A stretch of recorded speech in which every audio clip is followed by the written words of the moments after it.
The advice and opinions expressed by Dr. Grant-Pichet and her guests are meant solely as suggestion and should not be in any way construed as child-specific advice. Dr. Doreen Grant-Pichet is the Dr. Doreen is an expert in autism. Doreen Grant-Pichet. Dr. Grant-Pichet. Dr. Doreen Grant-Pichet. Dr. Doreen Grant-Pichet is a visionary in the field of autism. Now you can ask her questions on Ask Dr. Doreen.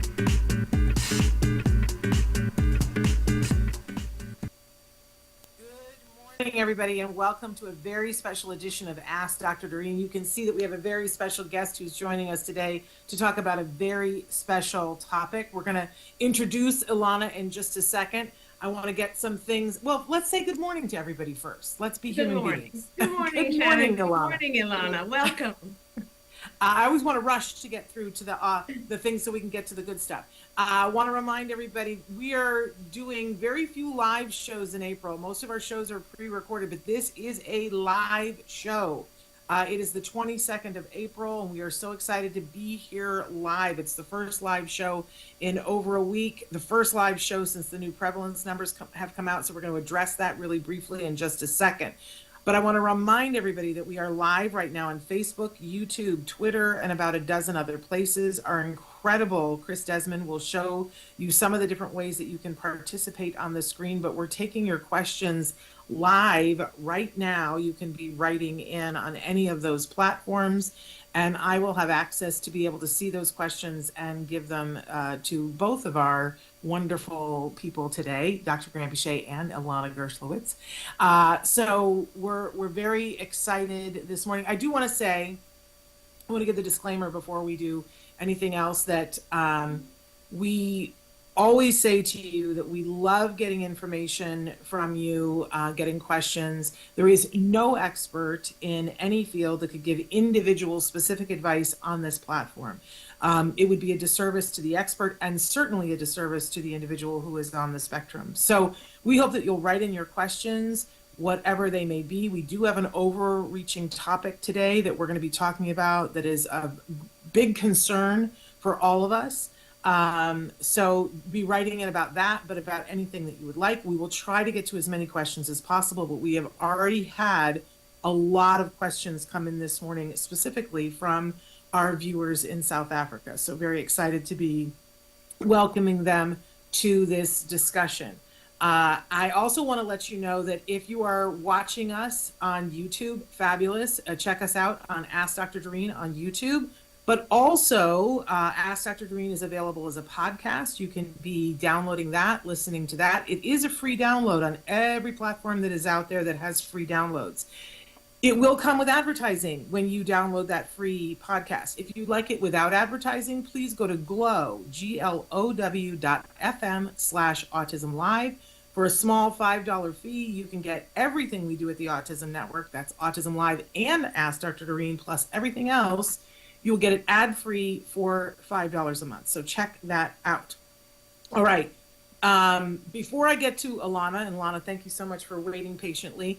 It has been almost a week since we got the new prevalence numbers, and we have not given Dr. Grant-Pichet an opportunity to just address these new numbers. So we wanted to take just a brief pause here and see if there was anything in particular that you would like to say, wise words from Dr. Grant-Pichet.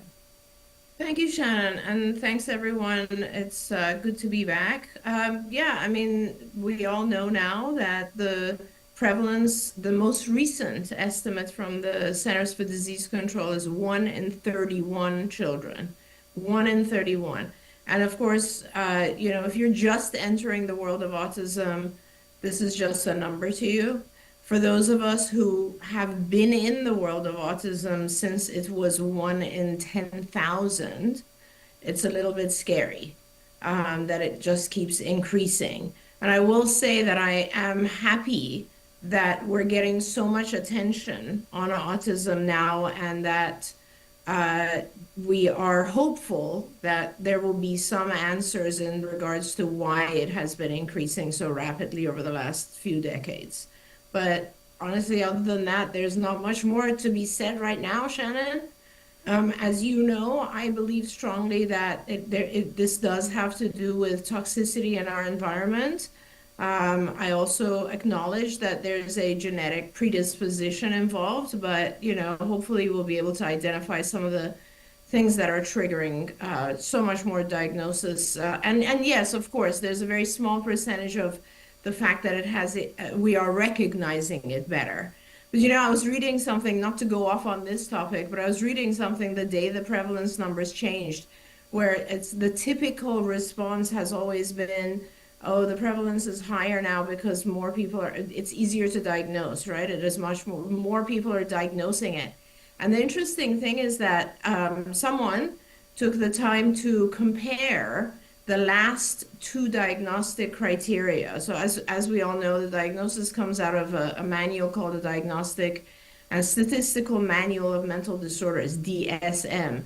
And it was modified, the last modification was 2013, the DSM-5. And they compared the DSM-5 criteria to the DSM-4, the one that preceded it, and very clearly concluded that it had become harder to diagnose, not easier, harder to diagnose. And I could have said that too, because I have been diagnosing since DSM-3. So it is not a matter of diagnosis becoming easier or the symptoms becoming easier to recognize. There's no question that more physicians are becoming more aware. When something is 1 in 31 children, they're going to be more aware than when it's 1 in 10,000. But this is not about better diagnosis. This is an issue that needs to be taken very, very seriously. And I'm glad it's getting some attention now, finally. Absolutely. And I just want to say, if you have questions about toxicity, we did a panel 2 weeks ago that was called the P2I panel. And I would encourage any of our viewers, if you have questions about what Dr. Grandpichet is talking about, that's a great place to start. That show, it's called the P2I panel, and it aired 2 weeks ago. You can find it on our YouTube channels. Okay, but today we are talking about trends in the autism world, and there is a new trend that has it's proliferating. We're talking specifically about being told by your pediatrician that your child has PDA or ODD. We have asked a very special guest to join us today, and she's been waiting patiently. Ilana Gerschlowitz. Oh my gosh, where would I like to start to talk about how much I love this woman? She was an amazing lawyer who then became a mom, and she identifies as a mom of an individual with profound autism. And mom to mom, we always talk about how you get the diagnosis and your life takes a left-hand turn. Well, listen, this amazing woman founded the Star Academy, which is a wonderful place in South Africa, several of them, where families go and get all kinds of help and support. She is also notably the author of an amazing book that if you have not read, please check it out wherever you get your books, called Saving My Sons. And we are so thrilled to have her with us this morning because there are a lot of parents in South Africa and a lot of physicians with a lot of questions about these two diagnoses, PDA and ODD. So Ilana, welcome to the program. We've had you here before, but welcome back. Shannon, thank you for that beautiful introduction. I want you to know that when I was fighting for my son David and trying to find help and support and treatments for him, watching your show, Autism Live, used to motivate and inspire me just to keep going. Your book has just been wonderful and has been such a beautiful guide to so many parents. And you are amazing. You are an inspiration to so many parents. So thank you for your wonderful show week after week after week. We have so many parents in South Africa who tune in, and you share so much valuable information. So thank you for that. And then Dr. Doreen has had such an incredible impact, not only on my own family, but on so many children, not only in South Africa, but on the African continent. And she entered our lives with such a kind and grounded energy. And she's so true to her word. She's able to simplify and get to the heart of an issue quicker than anyone I know. Dr. Doreen, your summary on the diagnosis of autism and the increase in the prevalence was spot on. And, that just shows how you're able to summarize and get to the important issues.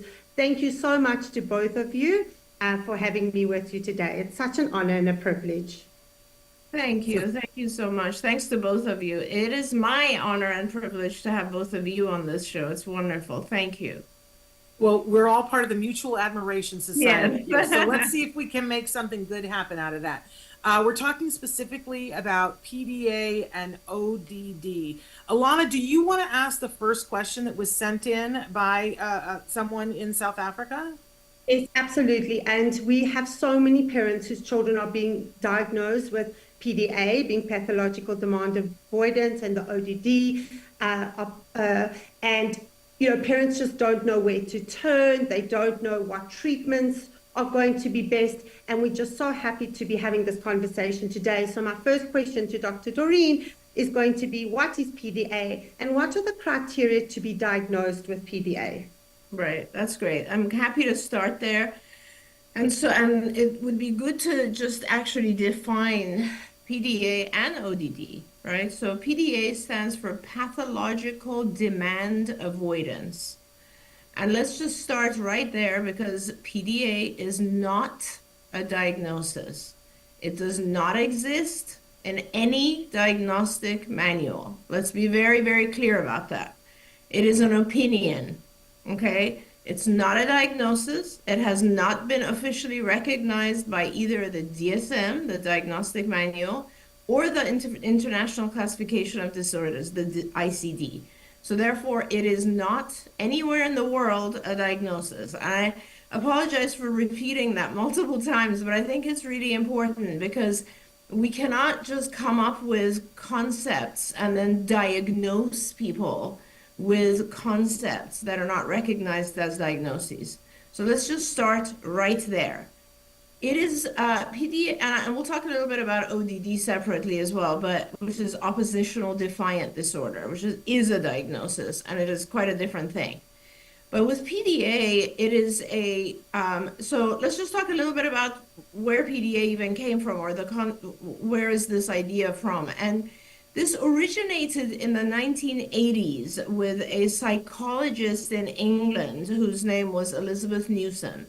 And she was describing individuals who did not quite fit the typical pattern of autism, because, and these were very, what she would refer to back in the 80s as higher functioning, very social, but manipulative individuals. So individuals who were using various social tactics to avoid demands that were placed or requests that were asked of them.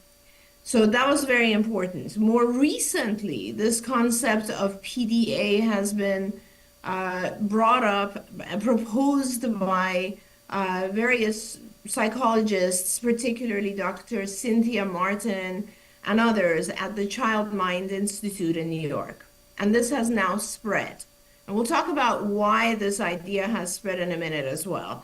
But I want everyone to realize that it started back in the 80s, where, by the way, the entire profile of what autism looks like was different back in the 80s. So it's important to start there, because, we're talking about something that was, in those days, you had a very different type of individual who was being diagnosed as autism. And when you dealt with these situations where the child was not doing what they were asked, someone was coming up with, oh, this is an interesting profile. And remember, these are psychologists or physicians, they're not behavior analysts who are talking about this, okay? So they look at the individual from a different perspective. Now, what is PDA? These are I don't want to even call them symptoms, because it's not a diagnosis, but these are the signs that have been described. And when I list these, please think about them outside of an individual with autism, okay? Just think about a person, anyone, ourselves, who might struggle with these things, or not even, like, these are just listen to these signs. Avoid demands. Okay, so I feel like a lot of us avoid demands in certain places. Struggles to give up control. I feel like a lot of us struggle to give up control. Attempts to manipulate situations in order to maintain control. Okay? Uses distraction, negotiation, or defiance to avoid or escape situations that are difficult.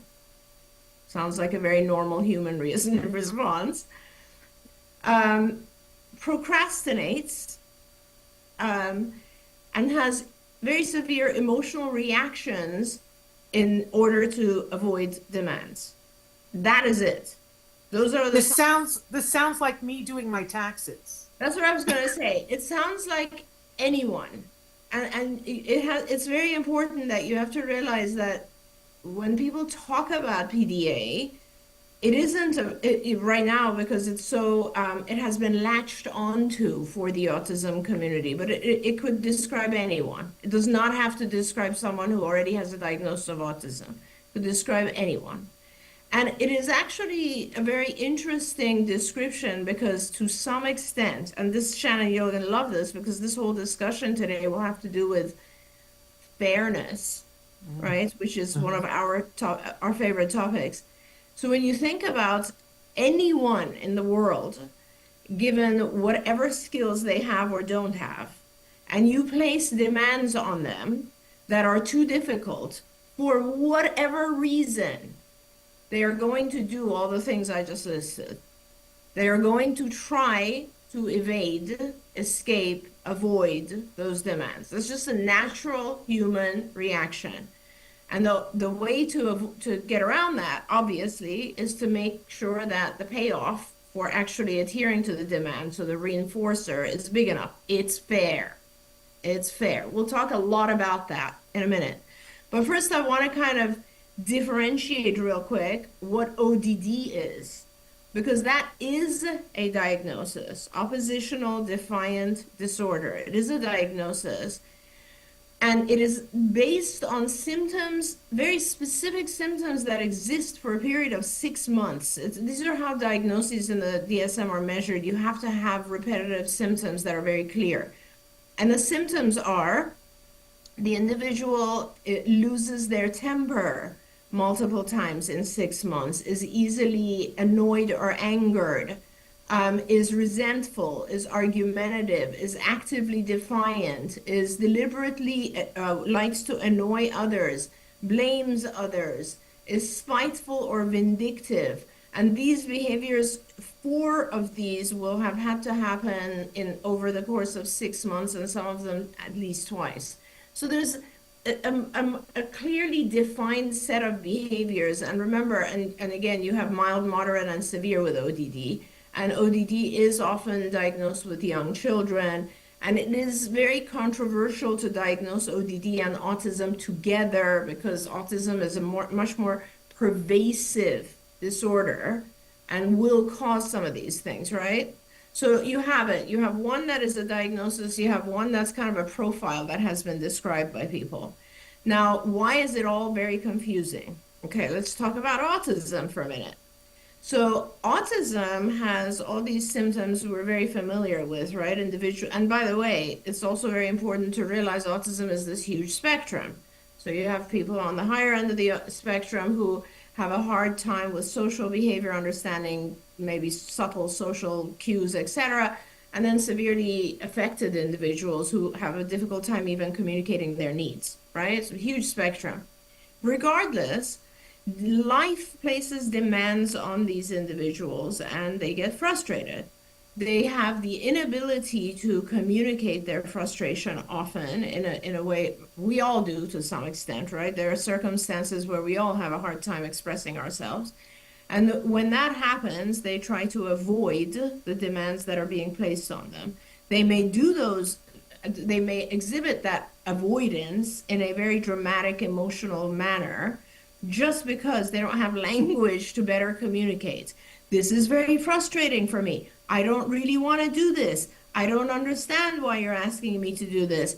They don't have the ability to communicate those things. So therefore, They're going to scream, tantrum, hit, aggress. We've talked about this 1,000 times on these shows, right? Challenging behavior as a response is communication. It is not, it does not mean that I have some other profile that everyone has to tiptoe around. It just simply means I can't communicate better than I am right now, right? Now, and also remember, I talk about this all the time. Individuals with autism, just because of the symptoms of autism, like not being able to manage sensory input as well as others, not being able to understand language, all of those things lead to anxiety as well, right? So individuals with autism tend to have higher levels of anxiety to begin with, and that's very easy to understand as well. Imagine if you can't understand a language. Imagine if every light and sound and everything in your environment is overwhelming. You're going to have heightened anxiety. Now, the thing about PDA is that people correspond it to anxiety. And they say that individuals with PDA, the cause of their demand avoidance is that they have heightened level of anxiety. Well, guess what? A large number of people with autism have heightened anxiety to begin with. And yes, they will try to avoid demands, and they will show that based on those things that we consider to be challenging. So it's not like it is, yes, it affects people. You know, there are a number of people who have demand avoidance, but this doesn't mean that we need to call it a new thing and then just leave them alone. They're never going to mature out of it. In fact, they're always going to learn that communicating by throwing a tantrum is going to get me what I want. Like, it's the exact opposite. So I want to get into all those questions because there's a lot of people having the misunderstanding that if you are given the profile PDA, we can't teach you anymore. We need to just let you be. And that, I think, is the crux of the matter here. And I hope everyone kind of like now understands what these two things are. So now you ask the questions. Ilana, I'd love to go on to the question that came in from the parent in Johannesburg. Would you like to read that one? Yes, I'm going to do that. And Doreen, thank you for clarifying that ODD is in fact a diagnosis and that PDA is actually not. We did not know that. It was very, very informative, and I really think you also explained how autism overlaps with those diagnoses. So, yeah, is a very, very important question from a parent that Shannon, I think you're both going to enjoy listening to, from Johannesburg, South Africa. The mom says she has a child diagnosed with PDA and autism. The parent was advised by professionals to ensure a low demand environment and to reduce demands. As the child has too much anxiety, the demands are causing more behavior, and the demands should be reduced, because if his nervous system is given time to heal, in time he will be able to tolerate more demands once his nervous system has had a chance to reset. What are your thoughts on this advice? Yeah, I love that one. That's my favorite of the questions right now. Okay, so yeah, don't know even where to start on this one. So first of all, over time, the nervous system just being left alone won't heal. I don't even know what that means. That's like just something someone said. It has absolutely no truth. Just leaving someone alone, their nervous system is not going to change in any way. Anxiety. Let's talk about that for a minute, because we do talk a lot about how to, given that kids with autism have different behaviors, different symptoms, I always talk about find the root cause and try to deal with what the root cause is. So for example, let's say there is a child who has a lot of anxiety. Why isn't anyone dealing with the anxiety? Why are we focused on everything else? Why is no one focused on the anxiety itself? So with this child, it's not even about, yes, I would start with low demands, but I would most definitely increase the demands over time. And as I'm doing that, I would try to find out what is causing anxiety and how can I deal with the anxiety? Because otherwise the anxiety is going to gradually control this individual's life forever, as it is beginning to right now. I'm not denying by any means, Ilana, that some kids do have anxiety, and as a result of the anxiety, they might want to avoid situations that cause them additional anxiety, okay? But I don't agree that all demands cause additional anxiety. There's a big difference. For example, if a child is going to be going to school for the first time and they throw a massive tantrum, I would say that's probably because of anxiety. Because it's a new environment, they don't know how they're going to be dealt with, they don't know anyone there, et cetera, right? They're going into an anxiety-provoking situation. But if a child refuses to put on their shoes, I don't think that has anything to do with anxiety. I think that simply has to do with the fact that they have learned that I don't have to do things when I tantrum, I don't want to do them, I won't do them. So there's a difference between things where the child is just communicating defiance or demand avoidance in a challenging way. And if you let go of that, if you allow them to continue communicating that way, then that form of communication will increase. It's not going to decrease. There's not going to be a healing of the nervous system over time. They're just going to learn this is very effective communication. I can tantrum every time I don't want to do something, right? But if it's a child who's experiencing anxiety, we have to help them with the anxiety. And we still have to gradually teach them to do that thing that they're avoiding. You don't just let it go, right? Think of any other child. Forget about, again, the diagnosis of autism. I always try to go to just any other child. Imagine if your child woke up every morning, no diagnosis of autism, and just said, I don't want to go to school. I'm done. I'm not going. I have a lot of anxiety about this. I don't know anyone. I don't know how to use the bathroom. I don't have any friends. I don't like the teacher. I don't want to go. What would you do? Is any parent going to then say, okay, I think my child maybe has pathological demand avoidance. I think I should just let them stay home? No. Why not? Why don't we let our kids just make decisions at that time? Why not? Because their larger good, the long-term good for them is to overcome that obstacle, go to school, make friends, learn, and join society. So if we want the same things for our kids who are diagnosed with autism, then we have to do the same thing, which is we'll go slower, for sure. We'll take it easier. We'll shape the behavior. We'll make sure we understand what's causing you anxiety. Is it a bad teacher? Do I need to go in and make school more friendly? Do I send an aide with you? Do I find a friend who can accompany you? Do I give you your favorite stuffed animal to take? There's a million things you can do to reduce the anxiety. Maybe we'll just go to the parking lot today and try it tomorrow. But we will gradually get you through it. Because when you give up by saying it's PDA, you're giving up on your child's ability. That's what you're doing. You're just putting a profile on it and saying he can't do it. And I just don't buy that. I think every child with autism can actually get over their anxiety, and I strongly believe they can learn. And that's the difference. That's what concerns me. Because I don't want, I know, especially I know in South Africa and also in America, there's a really large kind of proponent of people who say, we have autism, leave us alone, like we want to remain.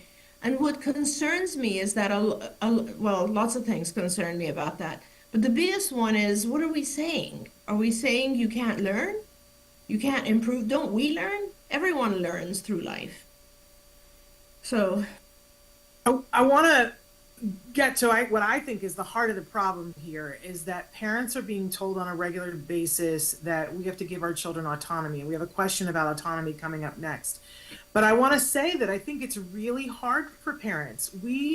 Autism is new to us most of the time. We are looking for answers. We're looking for experts to tell us what to do. And then we have this large contingent of people who are saying that if you don't give your child full autonomy, that in some way you're a terrible parent. So, Ilana, would you be willing to read the question that we've had about autonomy? Because I think this really gets to the heart of it.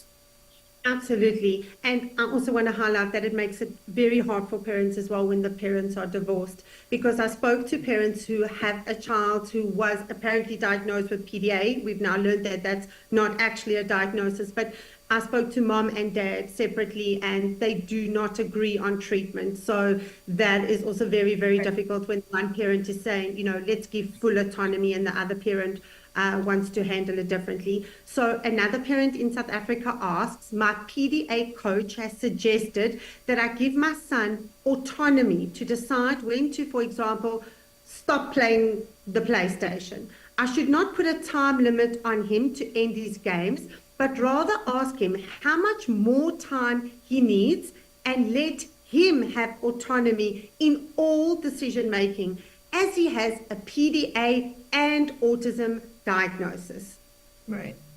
And I guess, you have to take those situations and just actually apply them to real life, right? So in other words, can you, if you really believe that you need to give the individual autonomy in all of their choices, then can you also allow that individual to not go to the toilet when they just use any location they want to have a bowel movement, or not get dressed, go out and just do whatever they want to do, not go to school, throw things around the house? So when do you actually stop the autonomy? You know what I mean? What becomes, oh no, this playing a game, you could say, oh, I'm just going to let my child sit there and play a game for 12 hours, which in itself is problematic, right? But it's not as problematic as truly if you're going to give them autonomy. What if your child says, I don't want to wear clothes? Where does it end?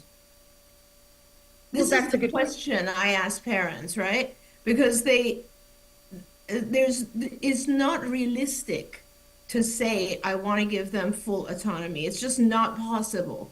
In life, in civilized society, we all learn rules. We do, right? One of the rules is you got to get dressed. It's just that is a rule. For children, one rule is you actually have to go to school or have homeschooling or something like that, right? Another rule is, and if you want to be part of society, you cannot hit others. Is that not a rule? That's a rule, correct? So which one of these rules do we want to give autonomy and which ones do we not?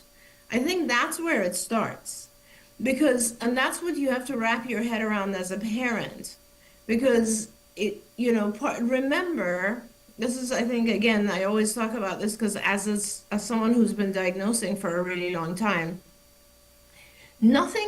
things that are in the diagnostic manual classified as a disorder are things that are defined by, they are so severe and disturbing that they remove you, they make it impossible for you to survive in society.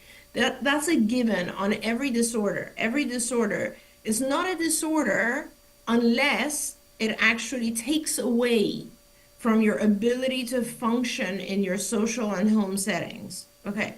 So do you want your child to function in society, or would you like to allow them to stay at home and do whatever they want to do? That's the real question. What's your goal? And it's very, very hard as a parent. I totally understand that.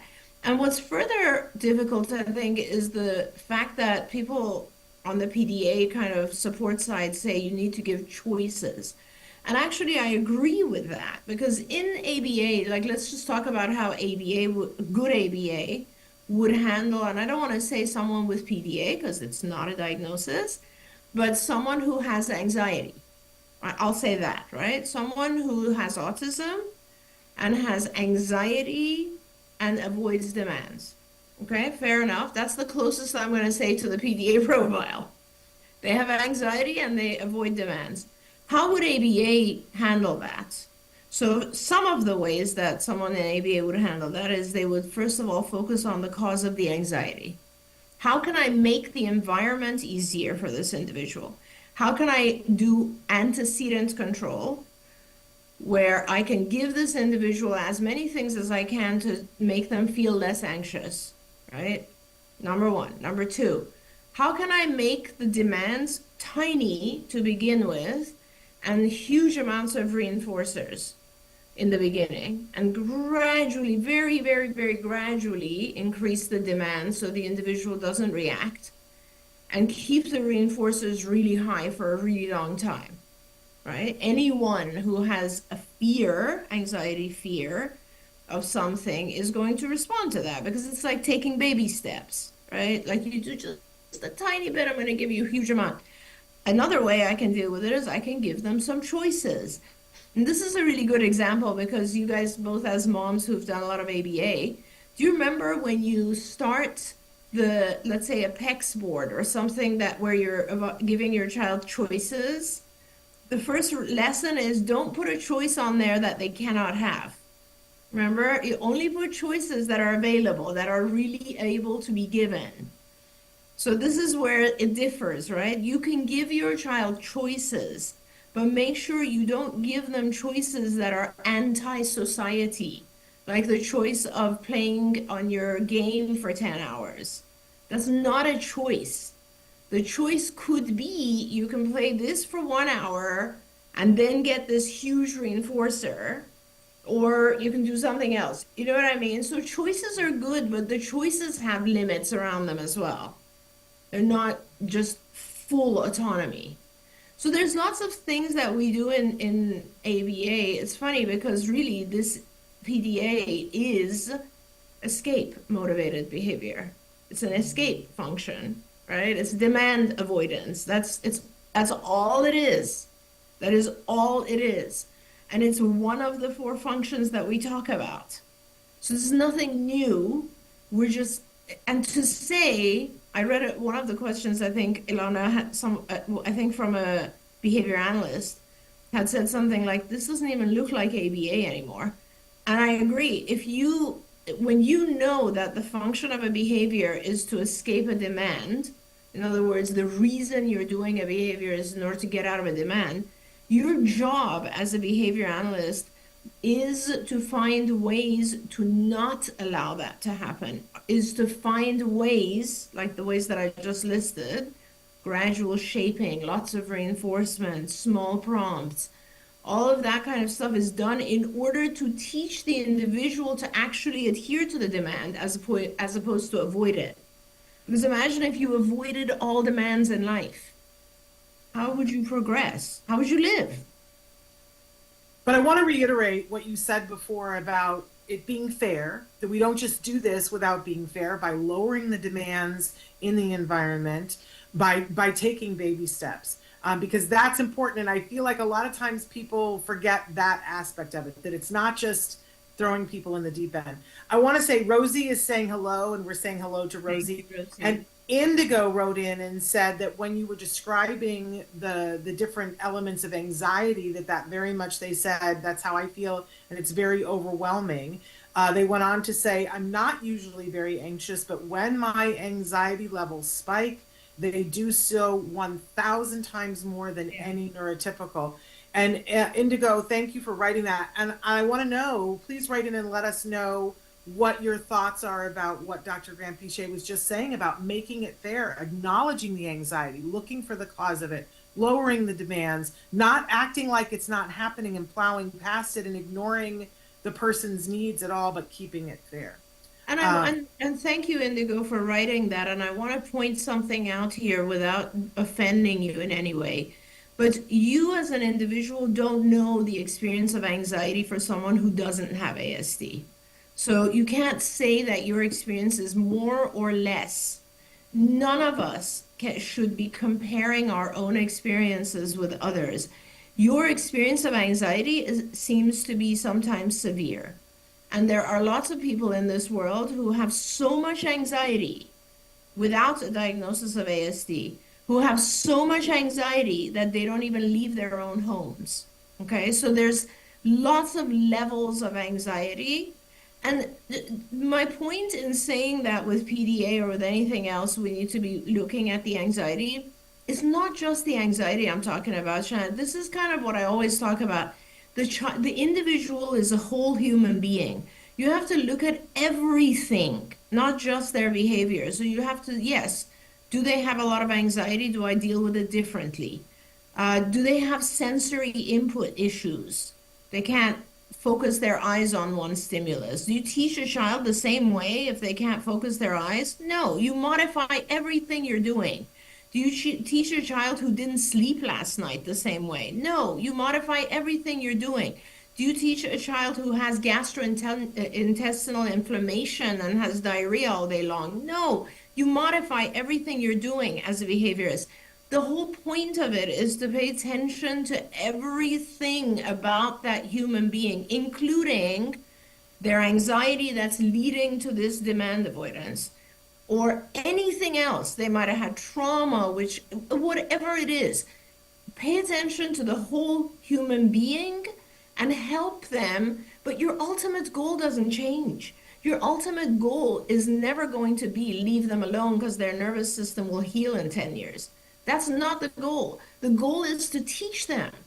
The goal is to help them get better in whatever way they want. And I'm not saying that they're worse. I'm just saying get better at acquiring skills so that they can live a better life, like all of us, like all of us.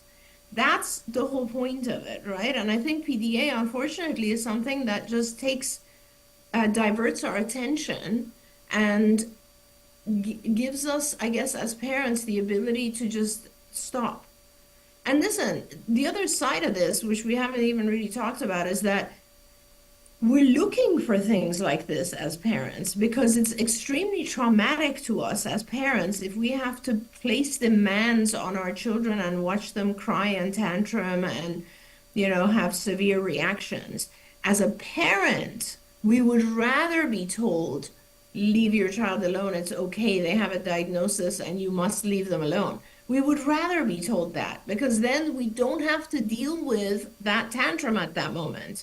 You know what I mean? So there's conditioning that's happening for us as well. You know this. I mean, Shannon, you and I have talked about this a lot where you remember when in the days when like you would get bitten or something, right? Yes. And you do whatever you can to avoid that because it's very traumatic. It's a punishment to you as the parent to provoke that. No, you don't want to provoke that. I'm not going to say anything. I'm not going to place any demand on my child if it's going to provoke a severe reaction. So that's the other side of it. And when an expert is saying to you, oh yeah, don't overload them, don't do demands, it becomes permission to fall into that. But as you said earlier, where does that end up? Yeah, exactly. And that's the scary thing for me. The example that I like to give parents all the time is that when our children are learning to walk, they fall and they hit their heads and they, and we put bumpers on the thing. We don't say, we're not doing this, get them a wheelchair. We're stopping this because it's uncomfortable, but we don't do that because we know where it's going to end up. We know that eventually we're going to get to a better day and they're going to walk. And I think it's important for parents to hear that your child can have a great deal of anxiety and that you can do things to help them to get to the point where the anxiety is manageable for them and they're not being stopped. And your life and their life are not being stopped because of the anxiety. Exactly. I'm living proof of that. I'm somebody who has a great deal of anxiety. Well, I love that. But I love the way you just said that because that's so important. We get so focused on should we be placing demands or should we not be placing demands? That's not even the discussion right now. The discussion is how do I deal with the anxiety my child's having? And we're not focused on that. That's even has a term. It's called overshadowing. Autism is so big that it overshadows these other things. How many of these parents, Ilana, who come to you and say, I was told not to place any demands, how many of them have actually seen someone for medication for anxiety? How many of them have actually spoken to that psychologist about anxiety? Forget about everything else. How do I manage? What are some cognitive behavior techniques for anxiety? Have they been taught to meditate? Have they been taught breathing exercises? Have they been given antecedent modifications to deal with the thing that's provoking the anxiety? That's the question. And the differentiation of what is anxiety versus just demand avoidance? Because I saw some of the questions and they were things like my child refuses to put his socks on or get dressed or whatever, that kind of stuff. I don't think that's anxiety. Like, let's be very clear there. There could be a sensory aspect to that. I'm not denying any of that, but we can't make anxiety also an excuse for everything too, right? It's important to actually recognize and respect as the individual who wrote to Shannon right now. Anxiety is powerful and it can really cause debilitating responses. Absolutely. Let's- We've got had a bunch more people writing in. Dana has written in. Steve is saying, "Hi everyone. Should I tell my son, 8 years old, he has autism diagnosis? He is doing very well socially and academically. I don't want him to be obsessed with the diagnosis." I know it's a little off topic, but either of you have words of wisdom for Stephen?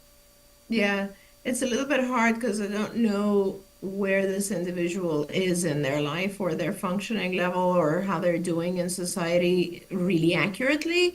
But I would say sooner or later, I think when our kids are ready to understand the diagnosis a little bit better, it's not a bad idea to tell them because sometimes they will hear it from peers and it's misrepresented.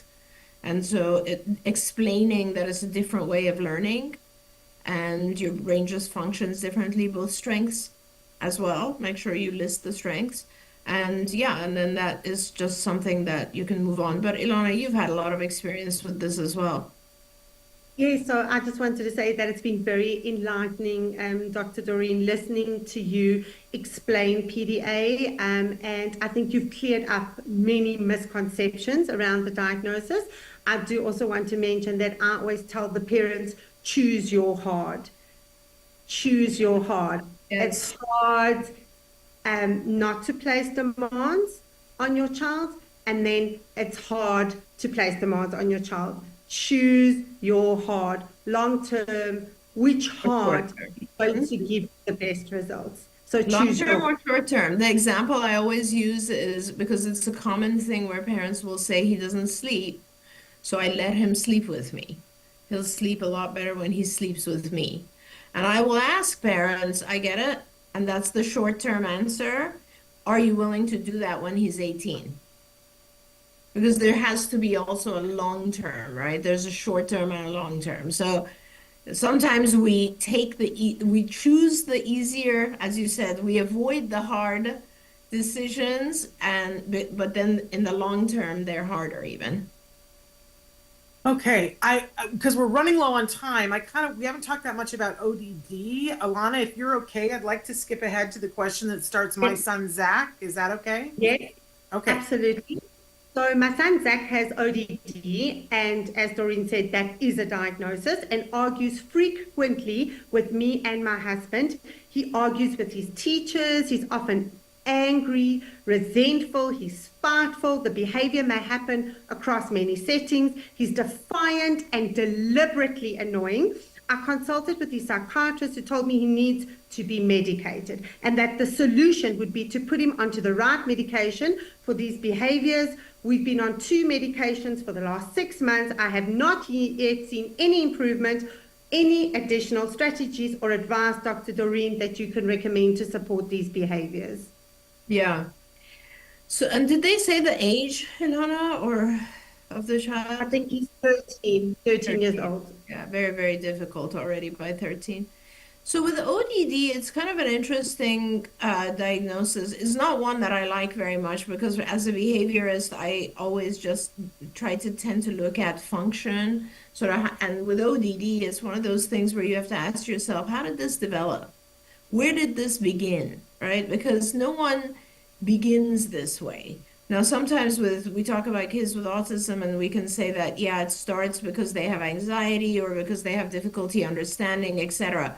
But ODD is also something that has a root cause, and it's an issue of determining the root cause. Now, remember, you can also have some anxiety when you have oppositional defiant disorder.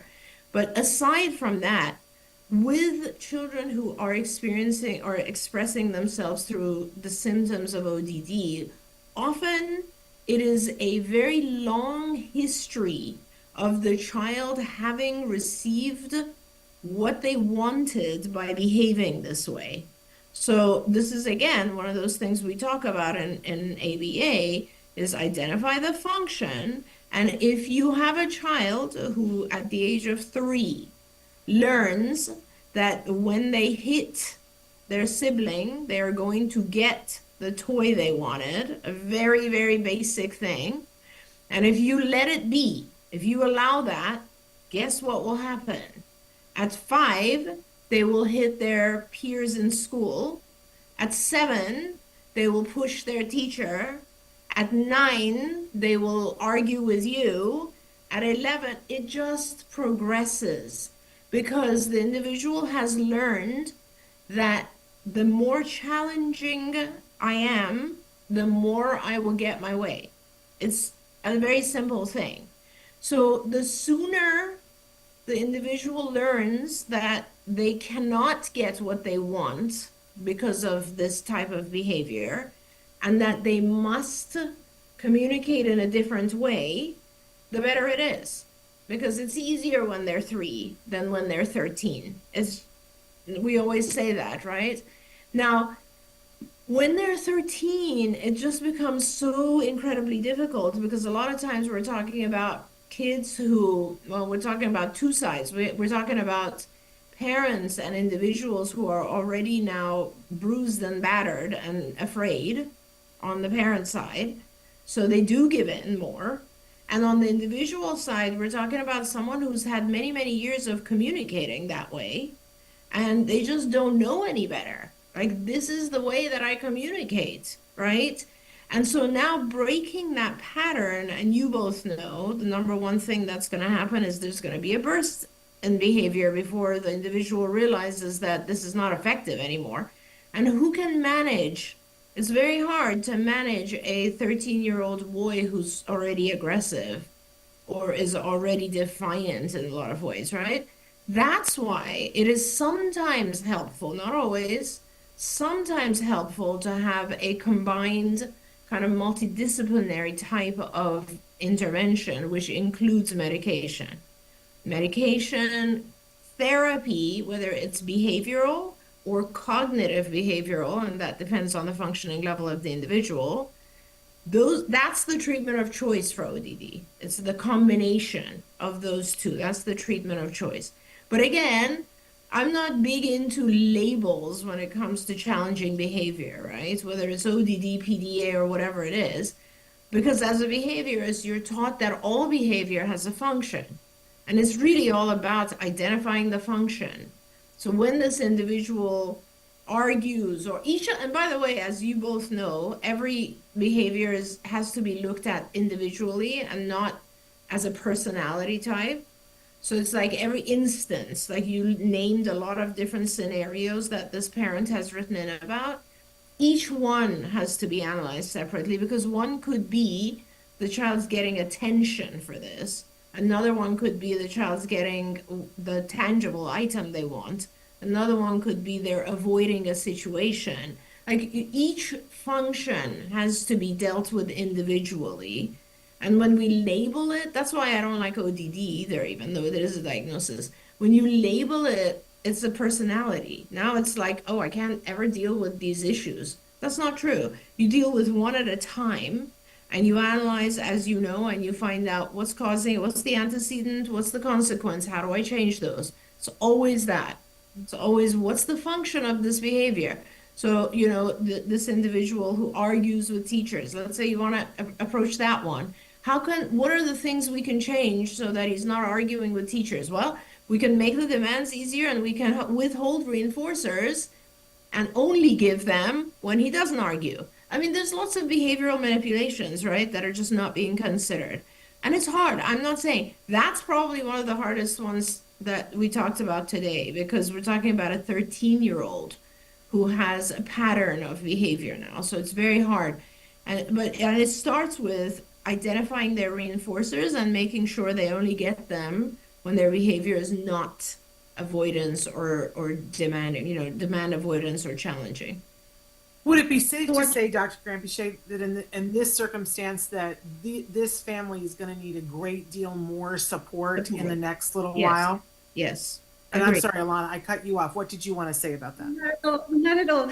I was just going to say that Dr. Doreen was basically saying that we must always determine the function of the behaviors and also determine the developmental skills deficits and teach those skills so that we can teach another way. And, you know, it may be they're 13 years old and they've learned to behave in a certain way for a longer period of time and maybe take a longer time to undo the learned behavior. But we have to focus on teaching them a better way to deal with demands. Exactly. I just feel that you cleared up so many misconceptions around both diagnoses, PDA and ODD today. I really do. It's been wonderful to hear you explain those two diagnoses. Thank you. And PDA is not a diagnosis, but thank you. Yeah, absolutely. Oh my goodness. Thank you for that clarification. And I think it's, again, very enlightening for us in South Africa to hear that it's not a diagnosis. This is big news, headlines. It's just a profile that someone came up with. And we have lots of autism profiles, right? We have profiles of kids who are very sensory reactive. We have profiles of kids who are non-vocal. I mean, there's lots of different vocal. It's a whole syndrome, right? But we can't just make it into a diagnosis. Can I say something about the rights of that 13-year-old? Because I think a lot of times we get upside down about this. Imagine being 13 years old with all the hormones that you have and not having a way of getting your needs met unless you throw a tantrum and argue with people. Imagine what that would feel like in your body, in your skin. If the only way you could come close to making it fair is by throwing a tantrum. Throw a tantrum today in your room. Go throw a tantrum. It's a lot of energy, you guys. It's exhausting. And if I could get my needs met by finding an alternate way of communicating, my life would be better. And so by giving in constantly and saying, well, it's just ODD and they're just defiant and not really going to the heart of the problem, we're not doing that 13-year-old any favor. Agreed. Just wanted to say that. Thank you for that, Shannon. And I also thank you, Ilana, for what you said, because I think it starts with a massive amount of support for this family. Like, this is a family who needs a lot of people there. If they're going to start intervention, you're going to need people there. Like, let's just be clear, because the first step of this intervention, obviously, is to only give reinforcers for positive behavior, right? That means you're withdrawing reinforcers when these challenging behaviors occur. That's when you need the support there. Because when you're looking at a 13-year-old, they could break things in the house. They could become violent. And so you need to have support there while the individual is learning the new rules, which are, I will only get reinforcers. I will only get access to the things I want if I don't have these challenging behaviors. And it's hard. It's a process. Well, that 13-year-old is going to become 15 and 18 and 22. That's right. It's going to get worse, and they're going to get stronger, and the behaviors are going to get more, definitely not better. Absolutely. Ladies, I cannot believe this, but we are out of time, and we only scratched the surface of the questions. My apologies to all of the families and the professionals that wrote in questions. Hopefully, the overarching topic answered some of the questions that you guys had. Ilana, we wanted to thank you for all the work that you're doing and for taking the time to be with us and to shed some light on this very important topic.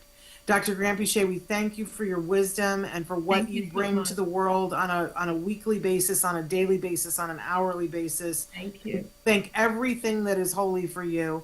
I do want to say to everybody that please check our schedule on autismnetwork.com for the shows that we're doing this. We still have another week. In fact, we're ending the month with an interview with Dr. Temple Grandin that you won't want to miss. Tomorrow, I know that we have Lisa Ackerman from TACA, who's going to be with us talking about a new drug and the research around it that I don't think you guys are going to want to miss. And don't forget, on Thursdays and Fridays, we are doing Autism Live in Espanol, which is just fun for me. So we will be back tomorrow with Lisa Ackerman on Autism Live. Ladies, thank you so much. Any parting? Thank you, Shannon. Thank you, Ilana. So lovely to see you. And it was so much fun doing this show together with the two of you. Thank you. you. Thank you, Ilana, Dr. last Doreen. words? Thank you, Shannon. Thank you for all the wonderful information. And we watch your show in South Africa and in Africa. And we appreciate, Dr. Doreen, all the valuable information you gave us today. Thank you. Thank you. Thank you. All right, everybody. Thank you for being here. We'll be back tomorrow. Until then, give your kiddos a hug from me and one for you too. Bye-bye for now. Bye, everyone. Don't forget, you can watch Ask Dr. Doreen live every Tuesday morning at 10 a.m. Pacific time